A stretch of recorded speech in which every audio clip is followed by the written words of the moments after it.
Hi, everyone. Good evening. Thank you very much for logging on. Really appreciate your time this evening.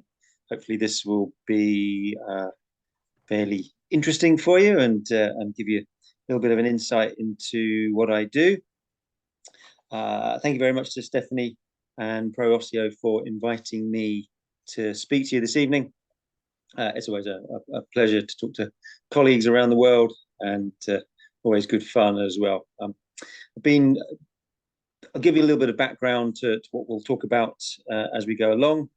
But the plan for this evening is basically to try and raise a little bit of awareness of this technique that I specialize in and I've been using for a little while, called SIL technique. I want to give you a little bit of a background introduction to the technique and a little bit of an insight into the protocol for applying it and its clinical context. So really the kind of stuff that that if you were interested in doing the course, this is what we would cover in obviously more detail. On my normal introductions, there would be if I was doing it face to face, there would be a little bit of practical for you to have a go at. But I've got a couple of videos and I can kind of show you what the technique looks like, at least just to give you a little flavor of um, how we use the technique, what we do. Um, Obviously, this is all in English, and I'm sure your English is fantastic. It'll be better than my Dutch, which is non-existent. But if you need me to slow down or to repeat something or say it in a different way, please do just shout. If you've got any questions, again, please ask. I may not be able to monitor the chat very well, so do feel free to interrupt. If not, we can leave a little bit of time at the end. Okay. So just a little bit about me just before we start. I am an osteopath and based in London in the UK, and I qualified from the British School of Osteopathy back in 2001. So, I've been an osteopath now for well over 20 years. I think I tell my students that the two towers in New York was still Twin Towers in New York was still standing when I qualified. It kind of just tells you how old I am, really. I've been an osteopathic lecturer and clinic tutor, particularly at the BSO, but I've also done some freelance lecturing as well. And I'm still a clinic tutor at the BSO, which is now the University College of Osteopathy in London. And I do that 2 days a week and do a little bit of private practice. And I discovered still technique for myself back in 2004. I was at a conference in Germany, the German Osteopathic College's annual conference. I went down there for a jolly, basically, a bit of fun, and discovered this technique in 2004. And since 2010, I've been teaching it mainly because no one else is particularly on this side of the Atlantic. There's a chap, Christian Fossum, who some of you may or may not know, who's a Norwegian osteopath. He teaches a form of still technique with an American DO from time to time, the real still technique, which is slightly different, I think. But essentially, I've never really seen anyone who teaches still technique, particularly in the UK and Europe and in the EU. So I've been doing it since 2010. Basically, a colleague and I started teaching it in the UK simply because our undergraduate students kept pestering us to do it. What's this technique? Can you show me this technique, please? Which seems to be really effective. And so eventually we started teaching it and developed a course, which I'll tell you a little bit about at the end. These are the people who some of the people I've worked with since 2010. So there's obviously some companies in the UK, UCO, CPD Today, who we mainly work with in London. And I've also been teaching I've taught still technique a couple of times for Pantaray down in Breda, Hills rather, and worked in Poland, Italy, places like that. So yeah, I'm kind of well traveled, and the course is well constructed, and we know what we're doing, and we know where the pitfalls are, and we know where the strengths are. Okay. Um, for me, still technique felt a little bit like this when I started off. I qualified as I say, in 2001 and did the course in 2004, which was taught by a Canadian uh, osteopath who was visiting that German conference. And he was the main guy, a fellow called Pierre Bachand. He was the main guy who was really the developer of the teaching of still technique. And for me, it came like this is St. Paul on the road to Damascus. This came as a Damascene moment, a kind of bolt out of the blue for me. It fundamentally changed the way I work. Now, if you come and do my course, I'm not promising it will fundamentally change the way you work. Okay. But it completely changed the way I worked and the way I thought about my osteopathy and my manipulation in particular. I still do a range of techniques, but still technique is one of my real go-to techniques for certain areas like the first rib area, the lumbar spine, sacroiliac area, the anterior pelvis. Those are the kind of areas where I find, and the foot and ankle. Those are the areas that I find almost still technique for me is almost indispensable. It's always the go-to techniques. And a little bit of context about this picture.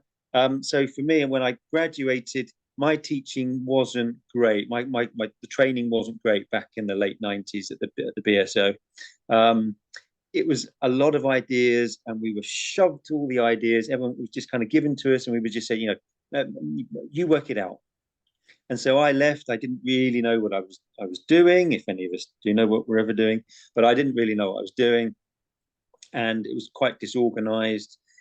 And luckily I came upon this, and this seemed to just organize everything for me as well. It's very American, it's very logical, it's very protocol driven, and it really gave me some solidity that I'd been missing.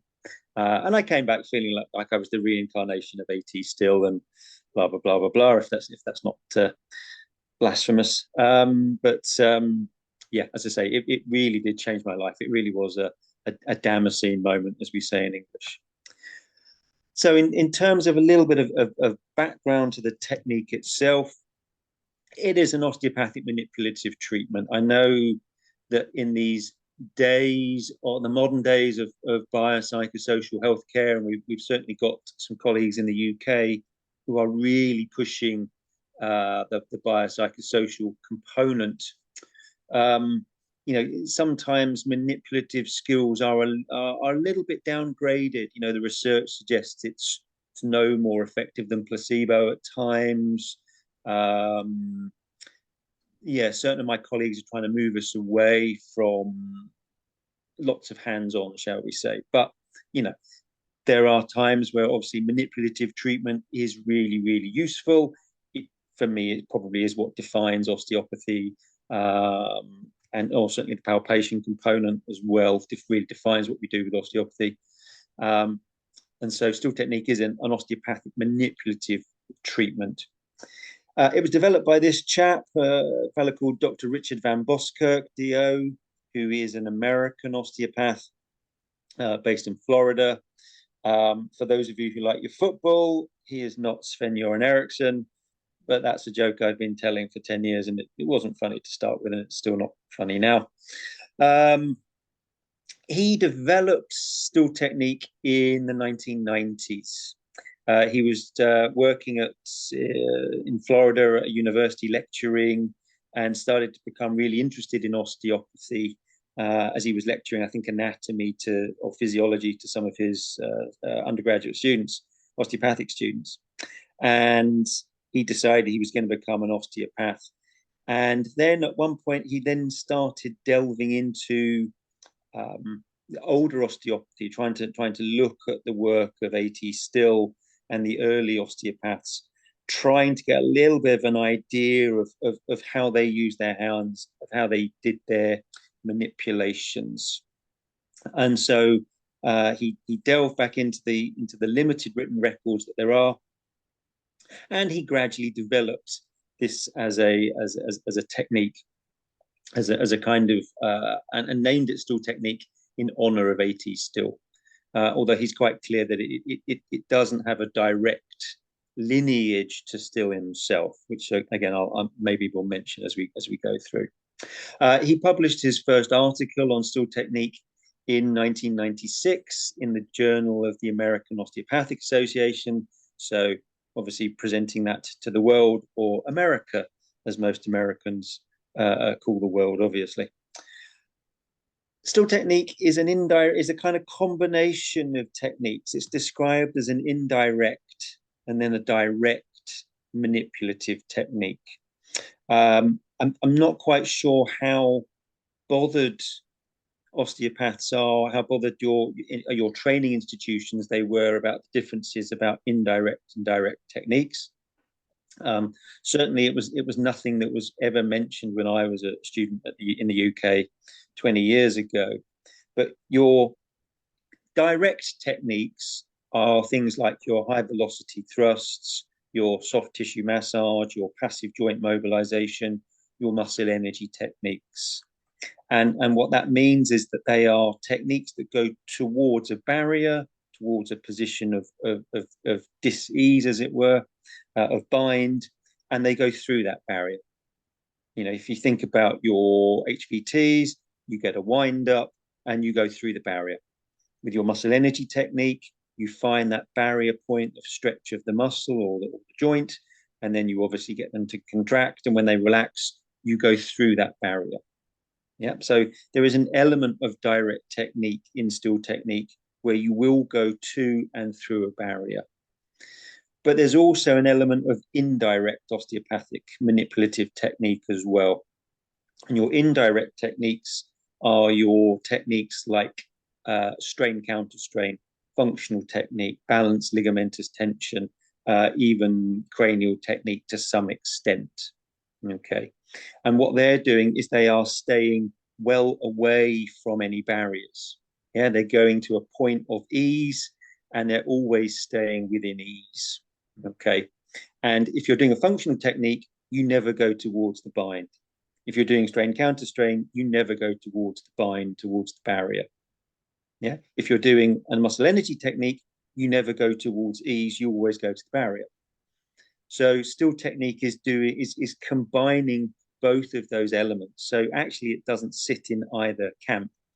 It will, when it starts, it often looks like a functional technique or a strain counter strain technique, but by the time it's finished, it looks more, it's not really a manipulation, it's not really a high velocity manipulation, but you will go from that position of ease to a barrier and through a barrier. And you'll often get a click or a clunk. It's more of a clunk very often, rather than the kind of kind of sharp pop you might get with that high velocity thrust. This is a little bit more of a kind of clunk than a click, if that makes sense. So it's got elements of different groups of techniques, shall we say. It is a very American approach. It's very protocol driven. It really is a kind of, you find X, you do Y. The Americans love their protocols. They love their they want everything kind of nicely, clearly defined. Certainly when I was taught, everything was a little bit fuzzier than that. It was all a bit, well, what do you kind of feel? And the Americans are quite a little bit more kind of, they're very often about positions of ease rather than functions, preferences of function, preferences of movement. But to some extent, they are the same side. They are two different sides of the same coin. Yeah, if you're showing a preference of movement, you are also getting to a position of ease. Okay, so they are actually the same thing in many ways, but the Still technique is very American in its approach, very protocol driven. And the course that I have developed along with my colleague Glyn in the UK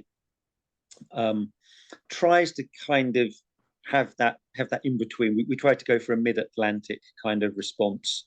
We try and take that very American approach, and we try to kind of soften it and make it a little bit more, I would say, European. But again, you'd have to see that on the course itself. And Van Boschkerk described still technique as a redevelopment of Still's methods of manipulation. Okay, so that was he's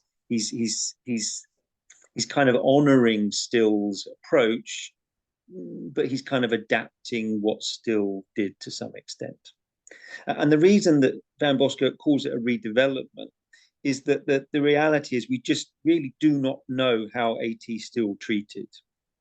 We have a little bit of cine footage, a little bit of film, movie film, that I'm going to show you in a minute. You may or may not have seen that, but it's available on YouTube. Excuse me. And there are also some written descriptions of Still's techniques in a few early books. I mean, A.T. Still very famously didn't teach technique. Okay, he was adamant that it was you were not to copy what he was doing. You were trying to kind of use your reasoning and your mental powers to kind of find the answer, and then you would create something that was appropriate to the individual setting, the n=1 of the moment. But of course, people wanted to learn techniques because it was a shortcut to that kind of trial and error approach.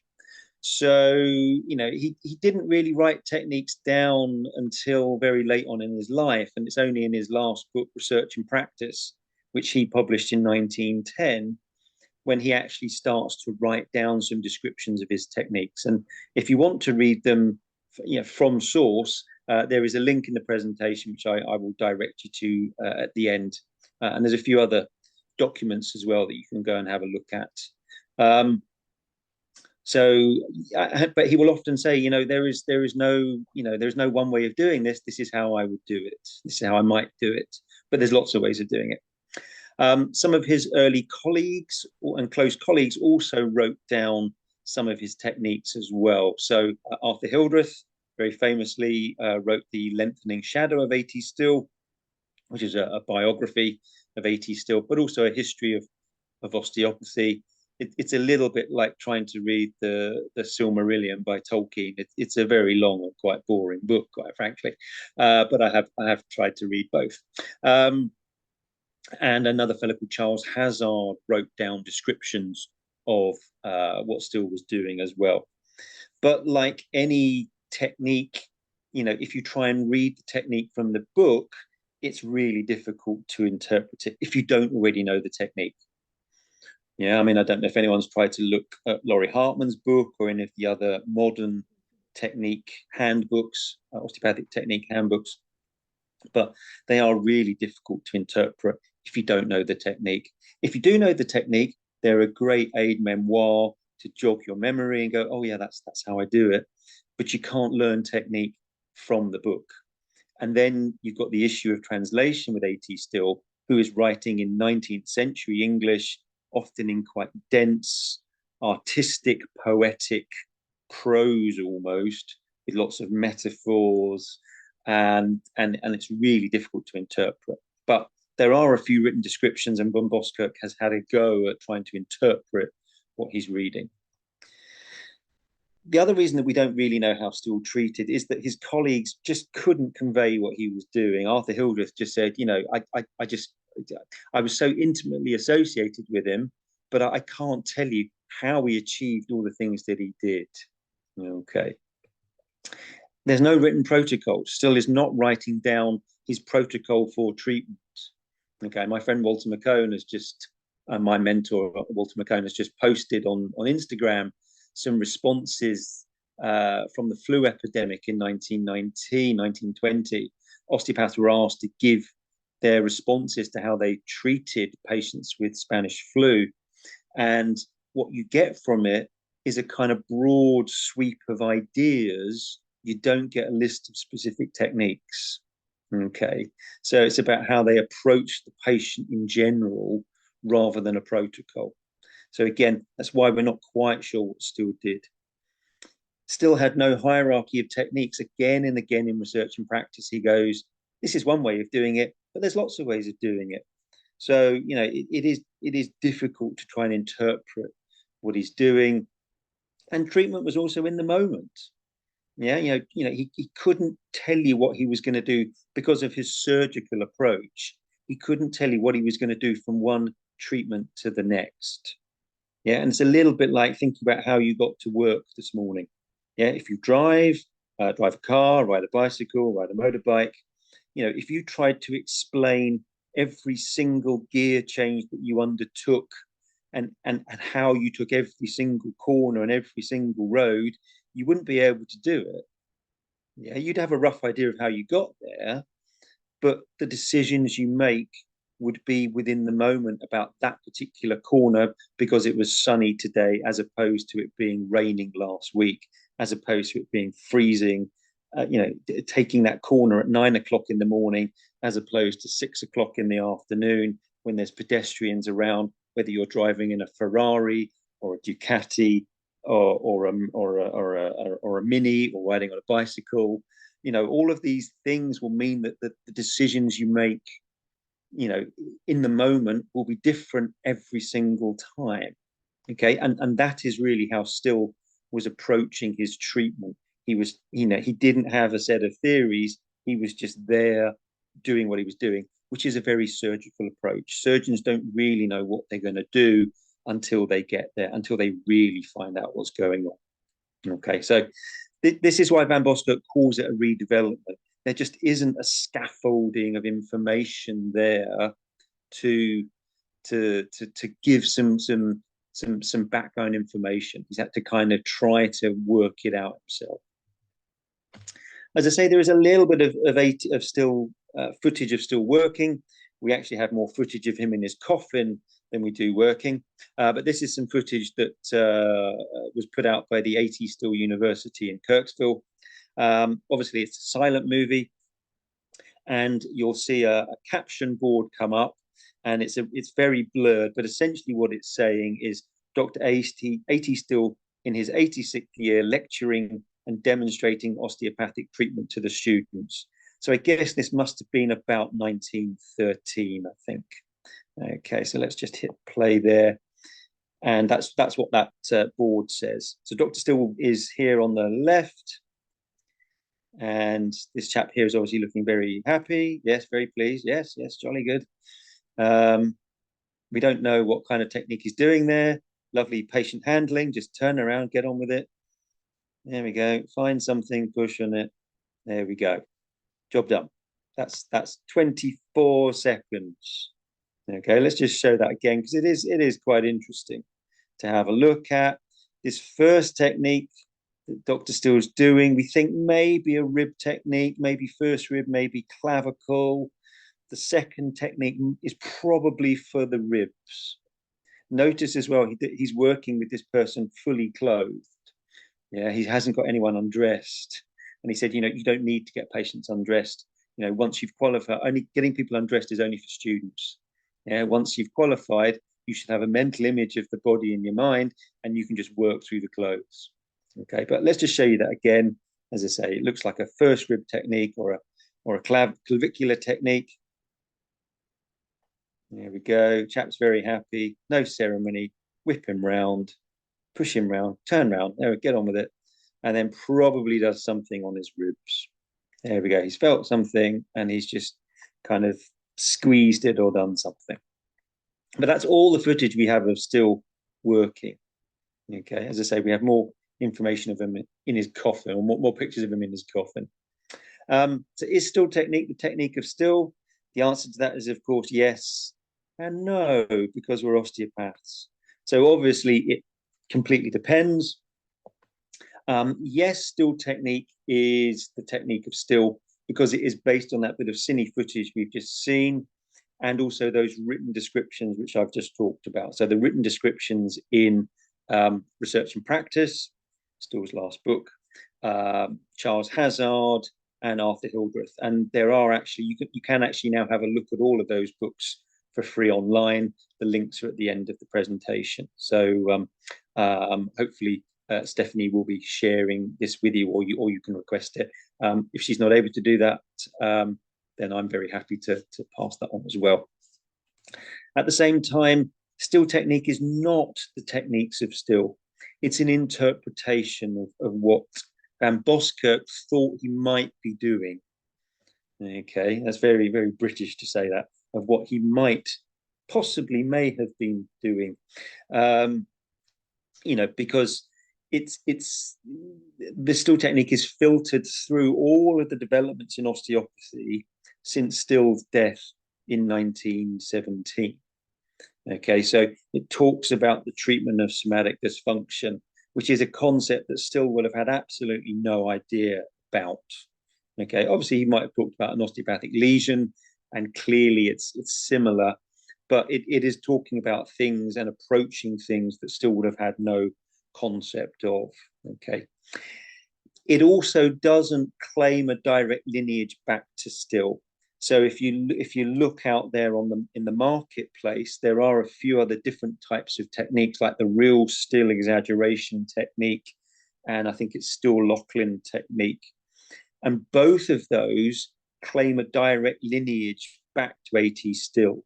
Still Lachlan technique was taught by Charles Lachlan, who was Still's grandson, I think it was. I can double check that.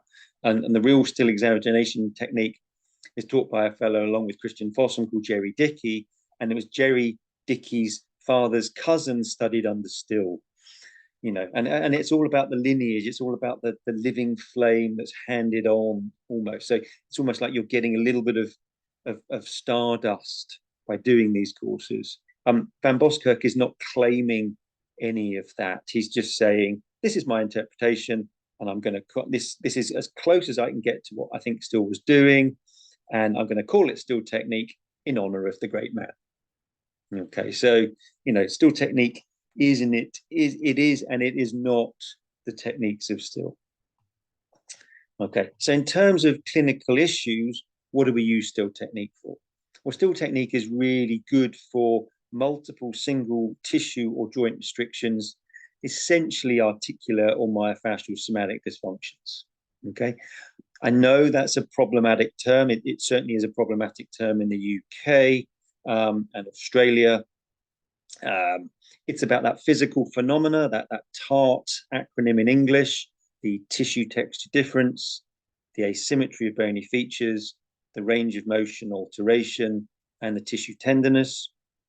Okay, so that for us is useful to frame our physical interactions. It kind of frames our palpatory findings.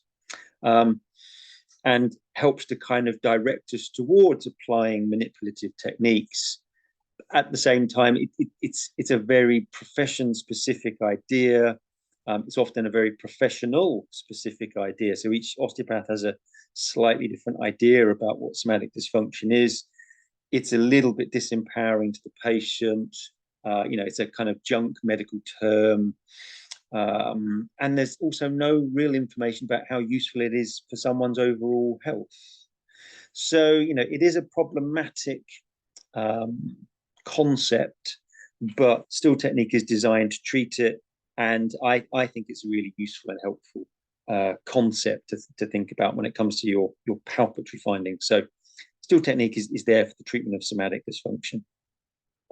It's really good where HVT doesn't work or is not applicable.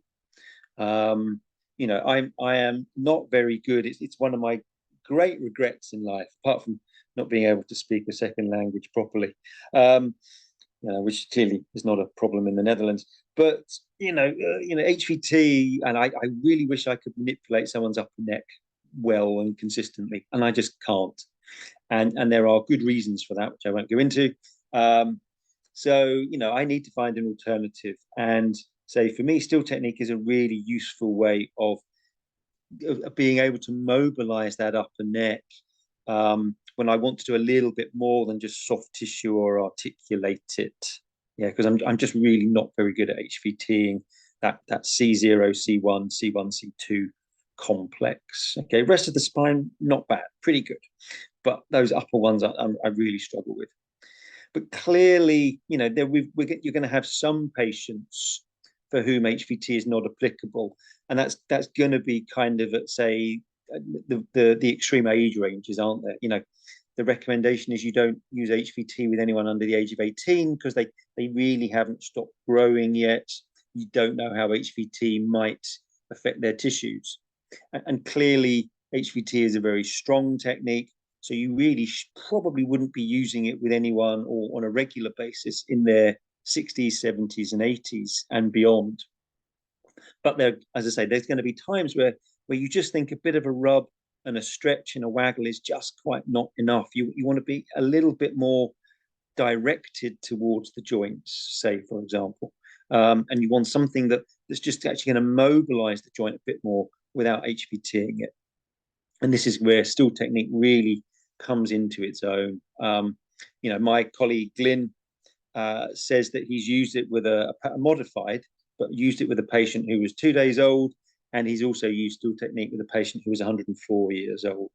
And clearly, HPT is not applicable to either of those extremes.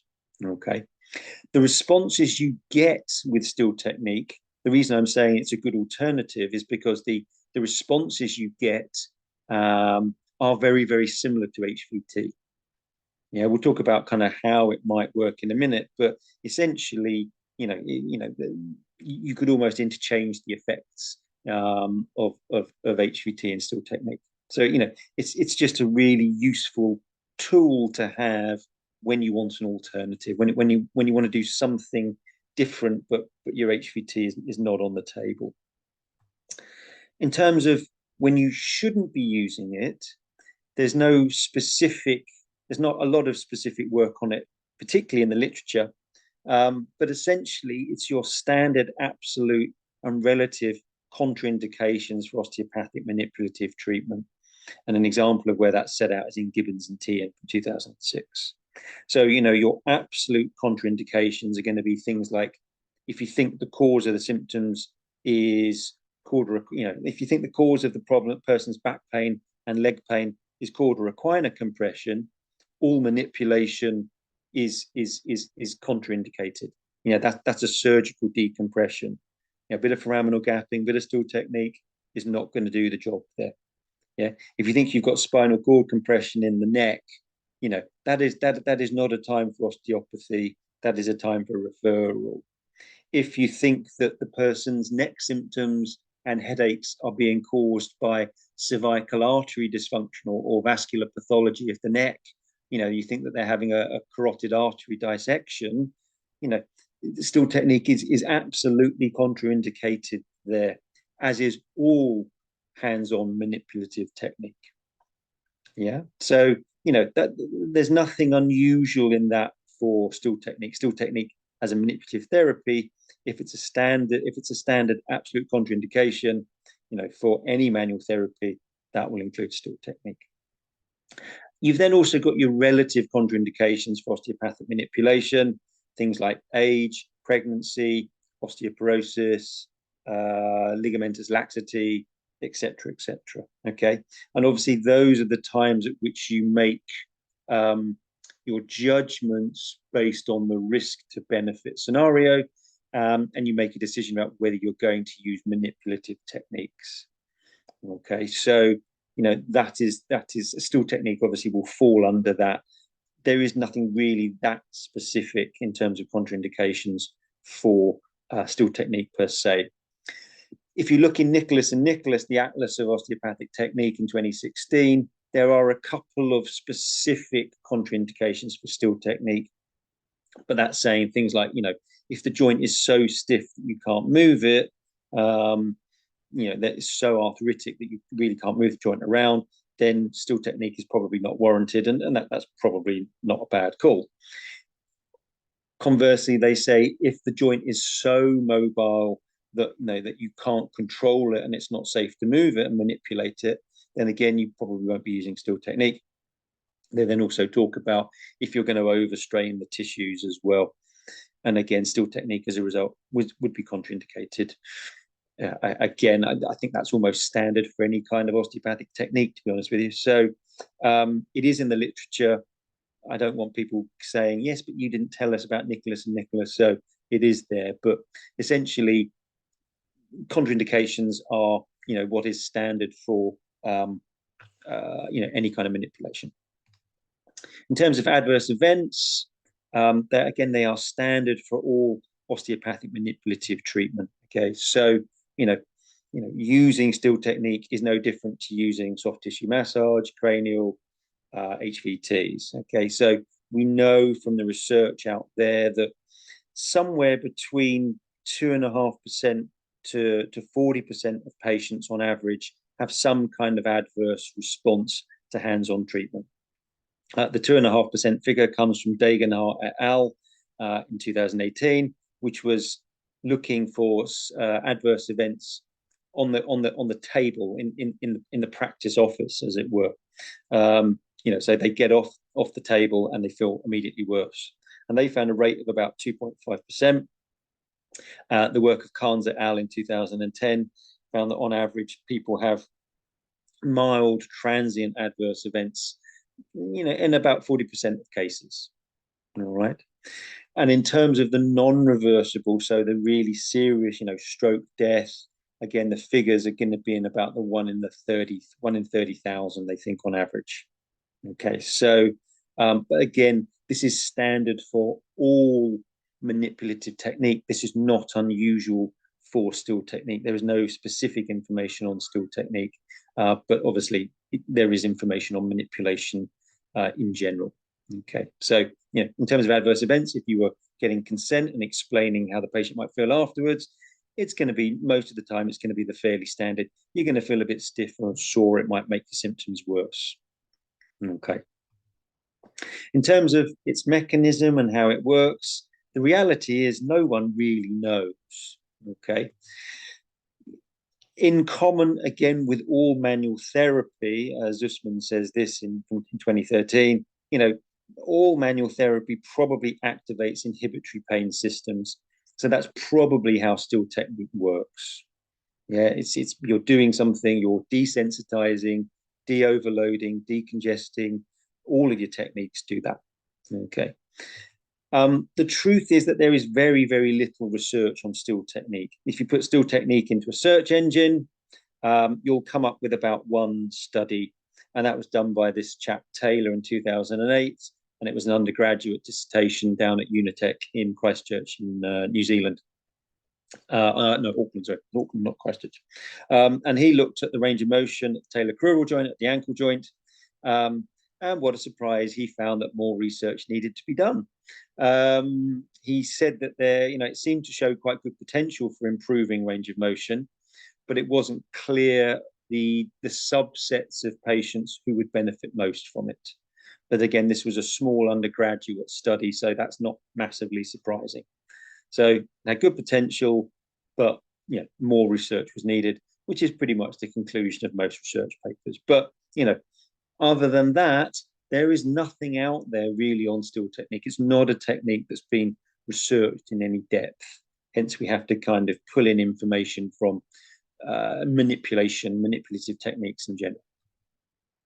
How do I think it works? I think it works like this. This was a cartoon that was obviously developed and probably nicked from the far side by a Norwegian physiotherapist, called Sigurd Mikkelsen.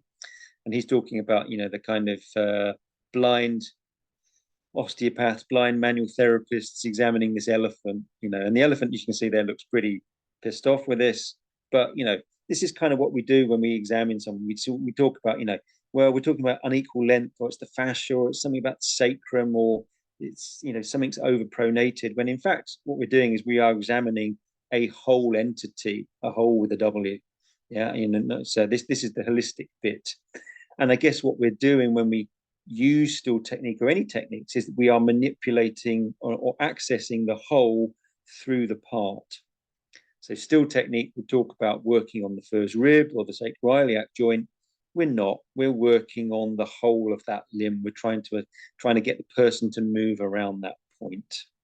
Okay, so that's how I think still technique works. That's probably how most manual therapy works, to be fair. Okay, so we are probably desensitizing, de-overloading, decongesting. Okay. So what does it look like? I've kind of told you what it's good for, what I think it's good for, how is it used. There's a short video here by this chap Ryan in the States, in the United States. And I'm not going to talk about this particularly. I just want you to get a little sense of some of the kind of maneuvers here. You'll see that this Most of this is actually quite long lever. Okay, and then I'll go through another little video of his once I'm going to have talked about how this works. Okay, so let's just show you that.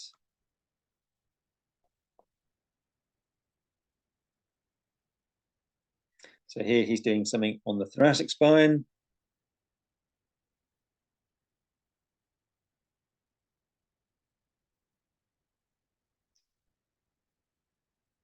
Here he's doing something on the lumbar spine.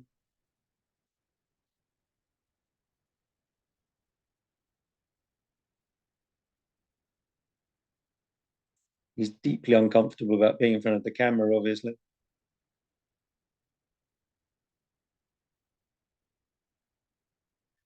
This is called a sacral technique, but it's really, I think, towards the sacroiliac joint. I think this one here, you'll see his eyebrows raised. I think something manipulates him. He's quite pleased. I think he's quite surprised.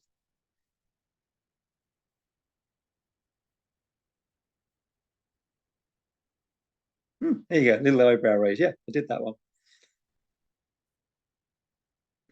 And then again, this is one for the allegedly for the sacrum. The Americans do like their sacral lesions.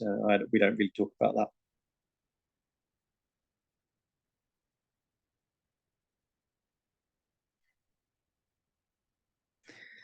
So at this point, normally someone says, "Is that it?" Yeah, if we were doing this in the room, someone would go, "Was that it? That just looks like, articulation. That looks like the kind of thing I already do." And you probably won't be surprised to discover that there's actually quite a bit more going on than that. Okay.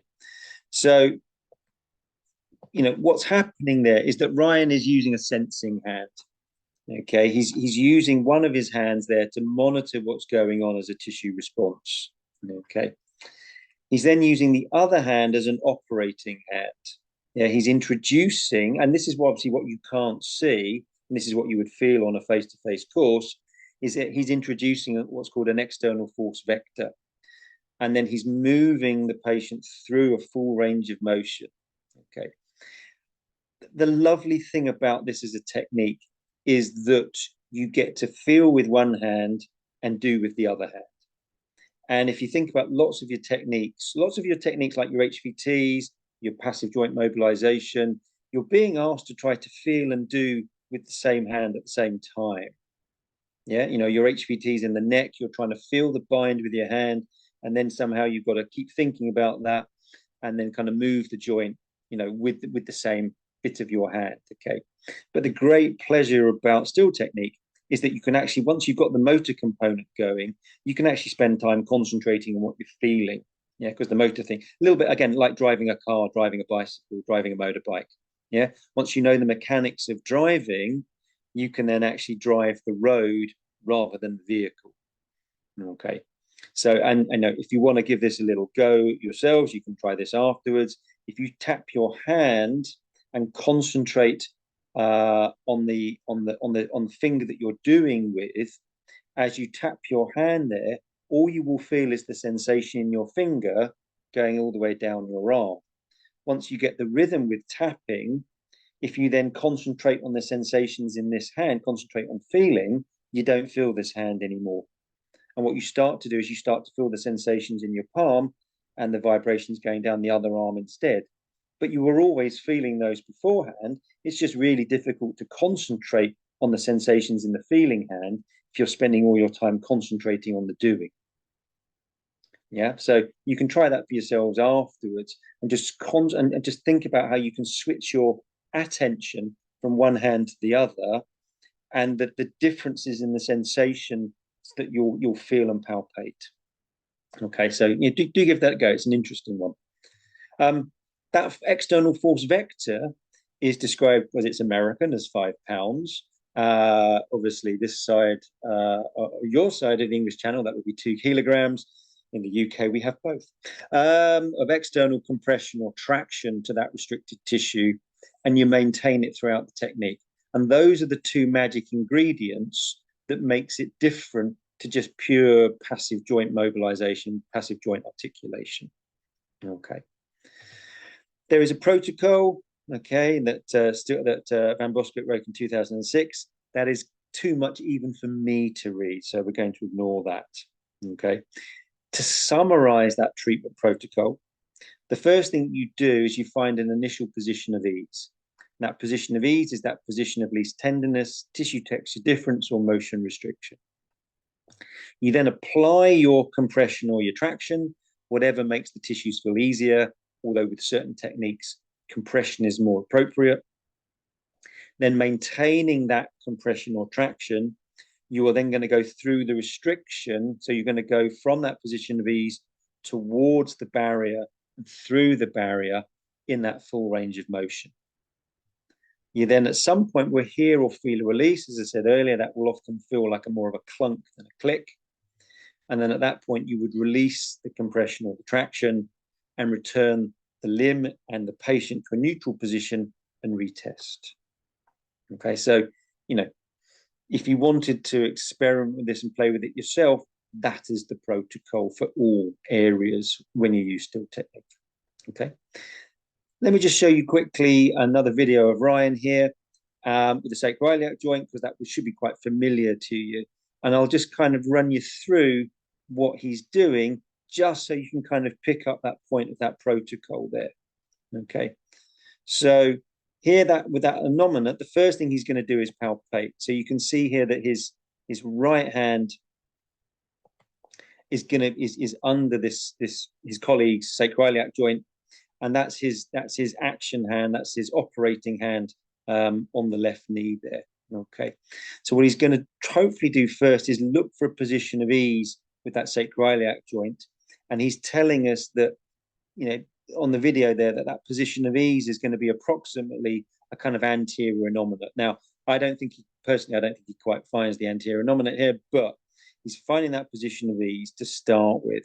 Okay, so he's assuming that the nominate is kind of tipping down and forwards a little bit. That ASIS is dropping down, that PSIS is raising up. Okay, then he's putting that little bit of compression. That's the arrows. So he's putting that compression down to his target, and then he's taking the sacroiliac joint through a range of motion. Okay, let's just go back through that again, because as I say, blink and you'll miss it. And because there is a Goldilocks speed to this, So as I say, it's that palpation of the position of ease first, put the compression through the knee, through the femur, down to the sacroiliac joint, then take that sacroiliac joint through that range of motion whilst keeping that compression on. He does need to take his palpating hand out just to control the ankle to allow the leg to come down smoothly. So, that's why he's letting go there. Okay, so position of ease, putting the compression down, and then going through that range of motion all the way down and through, and then guiding the leg down. Okay, he's going to do the same thing here, but with the nominate in a slightly different direction. So again, he's found his position of ease, he's put his compression down, he's taking the joint through a range of motion. Okay, and then he's having a big sigh. And then I think this is, again, just another view of that. And you can see how that spine and pelvis really move. He's probably overdoing it there. That spine probably shouldn't move quite as much, but the pelvis should.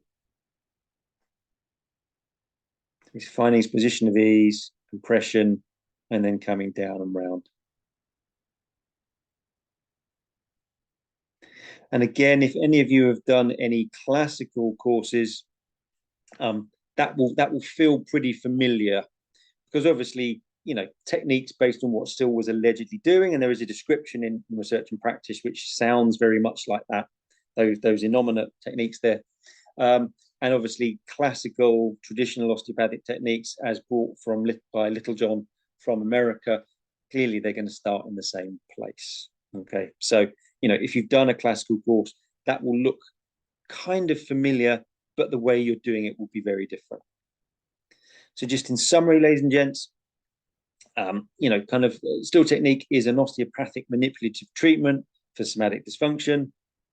It's got standard contraindications and adverse events for any kind of hands-on technique. Its protocol is that you start with ease, and you apply and maintain compression or traction, go through your barrier, and then kind of release, return to neutral and retest. If you're interested in reading up a little bit more about still technique, here's a few references for you. Probably the most accessible one is going to be this first one, Di Giovanna, Shivitz, and Dowling. That's quite a well-known textbook, and there are some short chapters within the book there that's looking at different still technique for different areas.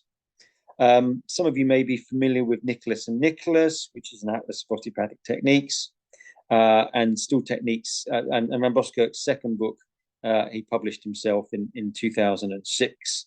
That's quite hard to get hold of, so I wouldn't be surprised if you can't.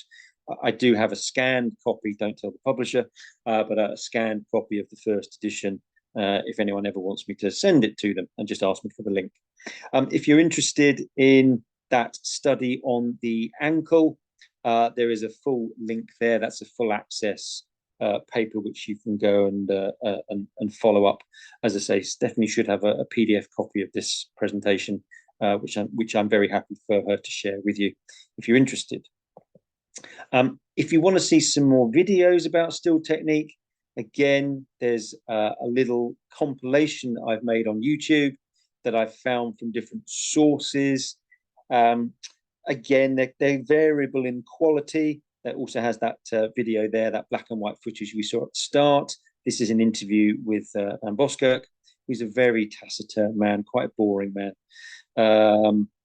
I won't tell you what his official description of his teaching was, but it's not favourable. But the rest of them here are American. That's the guy Ryan we've just seen there. So again, if you wanted to get a flavour of it, you could go and again follow this link, and you can have a look at the videos there. Again, be aware it is very American. It needs an active translation. You know, in the same way they talk about lifts and elevators, nappies and diapers, sidewalks and pavements. You know, you do need to be aware of the language differences there, the osteopathic language differences.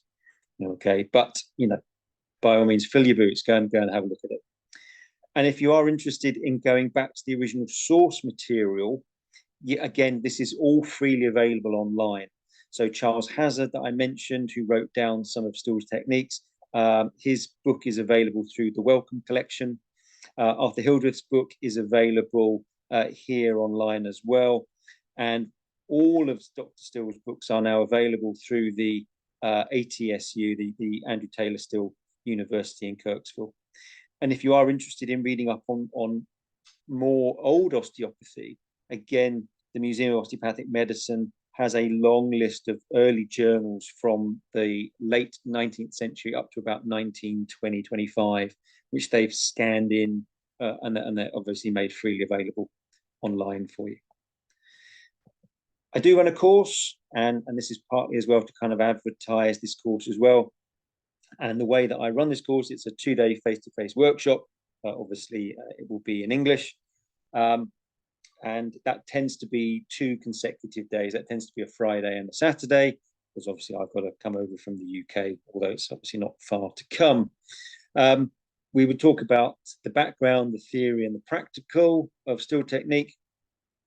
And on day 1, we cover the first rib, the lumbar spine, and essentially most of the pelvis. Okay, it gives you some really good alternative techniques for the sacroiliac joint, pubic symphysis, the anterior hip, that we don't have a lot of good techniques for. This is what my colleague and I describe as the crown jewels. Really, these are the techniques that we always go to. Okay, and you know, almost you know, kind of the go-to techniques. Excuse me, just 1 second. Yes. Yeah, just wait 5 minutes. It'll be there in 5 minutes. Sorry, it's my daughter. Day 2, we have a little look at how you can put some of those techniques together to assess and treat externally the sacrococcygeal area. And then we also look at still technique for the thoracic spine, the rest of the thorax, the neck, and some of the joints in the upper and lower extremities. Although interestingly, we don't really look at spines, shoulders, and jaws, because we tend to work through them rather than on them. Okay, so you know, you can see that the workshops that I run, you know, still technique is applicable throughout the body from top to tail. When I did the course in Germany, we started at C0, C1 at the OA joint, and we finished at the toes. Okay, so it covers all areas. Thank you very much for listening. Do any of you have any questions for me or for Stephanie, if she's still there?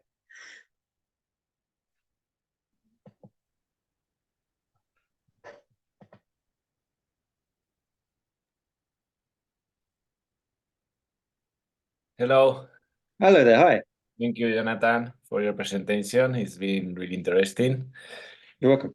I am Enrique. I would like to ask you, because we have seen in the videos that after feeling the compression and the ease, Yep. the practitioner performs a movement, but it didn't look to be the whole range of motion of the sacroiliac joint. Or how do you choose which is the proper parameters, or which are the proper parameters, please? Yeah, I mean, I think obviously what Ryan was showing you there, certainly for the anterior nominate, is not quite the way I would have done it. I would have probably abducted the hip out a little bit more to start with, because that tends to drop the innominate a little bit further forwards. But essentially, you are going with your palpation. Yeah, you're kind of trying to feel as you move with that sacroiliac joint technique, as you move the joint around, you're using the leg as the lever to find that optimal position of ease. And then essentially you then are going to kind of take that lower extremity through a range. What you're interested in is the range of motion at the joint. You mustn't get too distracted by the range of motion of the limb, if that makes sense.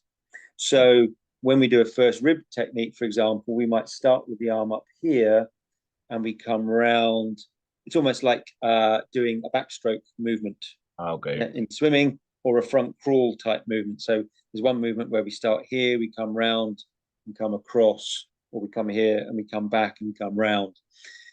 Don't get distracted by this. It's about what's going on here, and it's that little movement, where those two joints are occurring, that's actually important. This is the movement here is like the outside of a cone, but it's what's going on at the point of the cone that's more interesting. So I don't think on the video, I don't think he quite explores the full range of motion, but it will also be dependent on what his colleague is actually capable of there. So I'm not going to criticize him too much. But yeah, I don't think he gives it quite enough range. But it's about what's going on at the joint, not about with that limb, whipping around, basically. Okay, thank you, Jonathan. No problem. Can I ask very quickly, from one BSO graduate to another? Hello there. Hi. 1986, I graduated. Bearing in mind it's long lever. Yeah.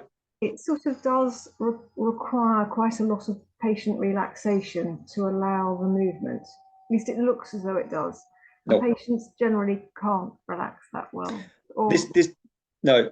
Yeah, I mean, I possibly, but this is where the magic ingredient of particularly, I mean, a lot of the techniques used for those long levers use compression. Not always, but don't always use compression, but sometimes some of the techniques do use traction. But you will actually find that compression works really, really well to overcome the patient's resistance. There is, and Still talks about this in research and practice as well. He talks about putting compression through the vertex for the joints of the neck, and he describes it as relaxing the ligaments. I think what that does is it relaxes the muscles, because again, if you've got a really sensitive area, the last thing those muscles want to do is to be stretched if they're trying to clamp down and contract. But if you use that degree of compression, the patient actually finds it really difficult to resist you. And we've used it quite a bit. So as I say, so I supervise a couple of days at BSO UCO, and we have a patient there who comes in regularly who's got quite severe cerebral palsy. And while it's not the only thing we use with him, it's the best thing that we've found to use. to really unlock some of the tension around his pelvis. Okay. And although we modify it, we have to kind of modify and work with him. So we really do. It looks quite, in some ways, looks quite different. But he finds it really difficult to resist us, and obviously he's going to have quite severe neurological contraction, and he just kind of melts when we do it. He really can't. He can't stop us doing it at all. So, it can be a really useful thing to overcome. I mean, obviously, if the patient wants to resist you, they've just got to hold their breath. And they'll stop you moving it. But you do find that, particularly compression, they do suddenly find it really hard, really difficult to stop you moving them around. So yeah. Thank you. No problem.